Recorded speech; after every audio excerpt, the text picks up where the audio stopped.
Hello guys, learning with Madina চ্যানেলের পক্ষ থেকে সবাইকে স্বাগতম।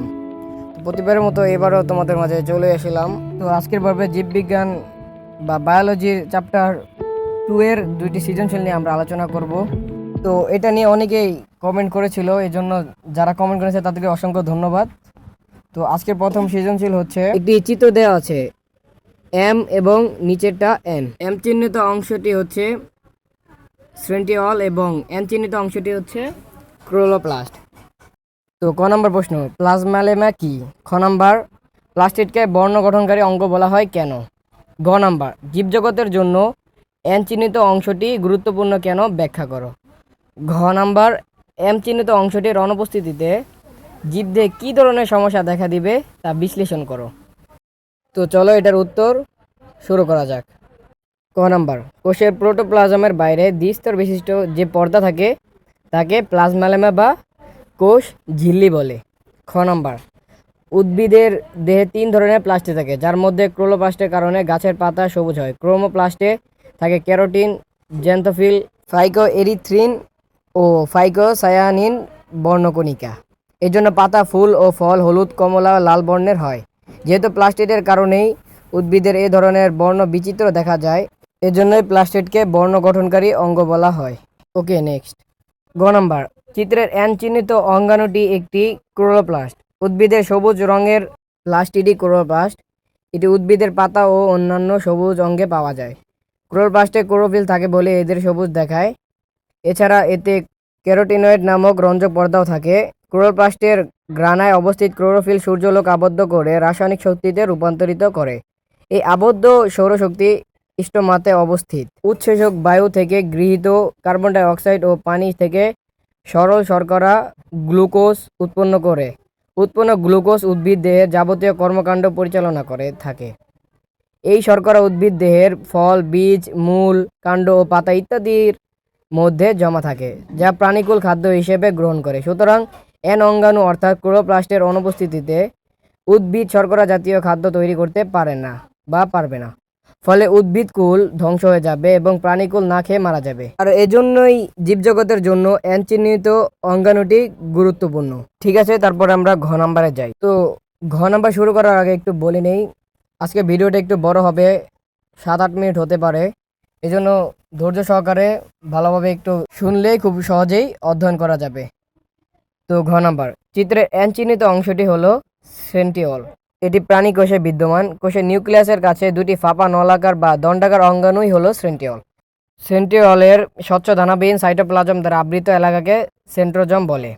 সেন্ট্রিওল উদ্ভিদ কোষে থাকে না, তবে নিম্ন শ্রেণীর উদ্ভিদ যেমন ছত্রাকে এটি পাওয়া যায়। প্রাণীকোষ বিভাজনের সময় এটি মেরু অঞ্চলে অবস্থান করে এবং এস্টার রে গঠন করে। নিউরন কোষে সেন্ট্রিওল না থাকায় বিভাজিত হয় না। অঙ্গাণুটির অনুপস্থিতিতে ক্রোমোজোমের গঠনও ঠিকভাবে হয় না। ক্রোমোজোমের গঠন ঠিকভাবে না হলে জীবের সঠিক বৈশিষ্ট্য এবং বংশ থেকে পরবর্তী বংশে স্থানান্তরিত হবে না। এর অনুপস্থিতিতে ডিপ্লয়েড জীবে প্রজননেও সমস্যা দেখা যায়। এই অঙ্গাণুটির উপস্থিতি জীবের প্রজননে বিশেষ সাহায্য করে, কেননা সেন্ট্রিওল শুক্রাণুর লেজ গঠনে বিশেষ অবদান রাখে। তাই এর অনুপস্থিতিতে শুক্রাণুর লেজ গঠিত না হলে যৌন জননের সময় শুক্রাণু সাঁতার কেটে ডিম্বাণুর নিকট পৌঁছাতে পারবে না।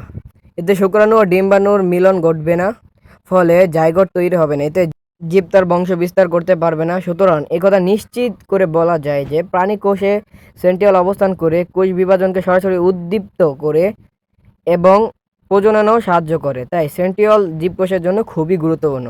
অর্থাৎ এটি না থাকলে জীবজগতের নানা সমস্যা দেখা দিতে পারে। তো এই ছিল প্রথম সৃজনশীলের উত্তর। এখন দ্বিতীয় নাম্বারটা 2টি চিত্র দেওয়া আছে, একটা চিত্র এ এবং চিত্র বি। চিত্র এ দেওয়া হয়েছে ফ্লোয়েম টিস্যুর প্রস্থচ্ছেদ এবং চিত্র বি হচ্ছে বিভিন্ন ধরনের রক্তকণিকা। তো উত্তর শুরু করা যাক। ক নাম্বার, ভ্রূণের মেসোড্রাম থেকে তৈরি সংকোচন প্রসারণশীল বিশেষ ধরনের টিস্যুকে পেশি টিস্যু বলে। খ নাম্বার, দেহের অভ্যন্তরীণ কাঠামো গঠনকারী টিস্যুকে স্কেলিটাল টিস্যু বলে। এই টিস্যু দেহের অভ্যন্তরীণ কাঠামো যেমন মাথার খুলি গঠন করে, যার অভ্যন্তরে নাজুক মস্তিষ্ক সংরক্ষিত থাকে। স্কেলিটাল টিস্যু করটিকার অস্থি গঠন ও মস্তিষ্কে সুসজ্জিতভাবে বিন্যস্ত থেকে মস্তিষ্ককে রক্ষা করে। ফলে মস্তিষ্কের কোনো ক্ষতি হয় না। ঠিক আছে, তারপর গ নাম্বারে যাই। গ নাম্বার, চিত্রের কিউ চিহ্নিত অংশটির নাম হলো ফ্লোয়েম টিস্যুর সঙ্গী কোষ। এটি সিবেনলের সাথে অবস্থান করে। প্রত্যেকটি সিবেনলের সঙ্গে একটি করে সঙ্গী কোষ থাকে। উদ্ভিদের সজীব পরিবহন টিস্যু সিবেনল পাতায় প্রস্তুত খাদ্য সারা দেহে পরিবহন করে। সিবেনল সজীব হলেও এতে নিউক্লিয়াস অনুপস্থিত। জৈবিক বিভিন্ন কর্মকাণ্ড সুস্থভাবে পরিচালনার জন্য সিবেনলকে সহায়তা করে সঙ্গী কোষ। সঙ্গী কোষ নিউক্লিয়াসযুক্ত হওয়ায় সহজে সিবেনলকে তার কর্মকাণ্ড পরিচালনায় সহায়তা করে। এছাড়াও সঙ্গী কোষ খাদ্য সঞ্চয়ের মাধ্যমেও সিব কোষকে সহায়তা করে। সেজন্য কিউ চিহ্নিত অংশ অর্থাৎ সঙ্গী কোষ সিবেনলের সঙ্গে অবস্থান করে। তো এটাই ছিল গ নম্বর উত্তর। তো এখন আমরা ঘ নম্বরে যাব। ঘ নম্বরই আজকের শেষ প্রশ্ন। তো ঘ নম্বর শুরু করা যাক। ঘ, চিত্র এ ফ্লোয়েম টিস্যুর প্রস্থচ্ছেদ ও চিত্র বি বিভিন্ন প্রকার রক্তকণিকা। ফ্লোয়েম টিস্যুর সিবেনল পাতায় প্রস্তুত খাদ্য উদ্ভিদ দেহের বিভিন্ন অংশে পরিবহন করে। চিত্র বি পরিবহন ছাড়াও অন্যান্য জৈবিক কাজে অংশগ্রহণ করে থাকে। বি চিত্রের রক্তকণিকাগুলো সঠিকভাবে বিভিন্ন জৈবিক কাজে ভূমিকা রাখে। রক্তকণিকাগুলো হলো লোহিত রক্তকণিকা, শ্বেত রক্তকণিকা ও অনুচক্রিকা। এদের মধ্যে লোহিত রক্তকণিকা দেহের অভ্যন্তরে অক্সিজেন ও কার্বন ডাই অক্সাইড পরিবহন করে। ফ্লোয়েম টিস্যু দেহে খাদ্য সঞ্চয় করে। শ্বেত রক্তকণিকা জীবাণু ধ্বংস করে দেহের প্রকৃতিগত আত্মরক্ষায় অংশ নেয়। অনুচক্রিকা রক্ত জমাট বাঁধায় অংশ নেয়। এছাড়াও লোহিত রক্তকণিকার পর্যাপ্ত হিমোগ্লোবিন রক্তশূন্যতার হাত থেকে রক্ষা করে। যেমন কোষে অক্সিজেন পৌঁছালে সেখানে শ্বসন ক্রিয়ার মাধ্যমে শক্তি উৎপন্ন হয়, যা দ্বারা দেহ পরিচালিত হয়।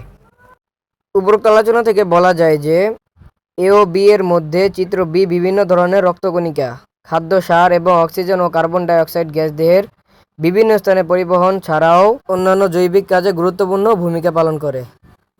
তো এই ছিল দুইটি সৃজনশীলের উত্তর।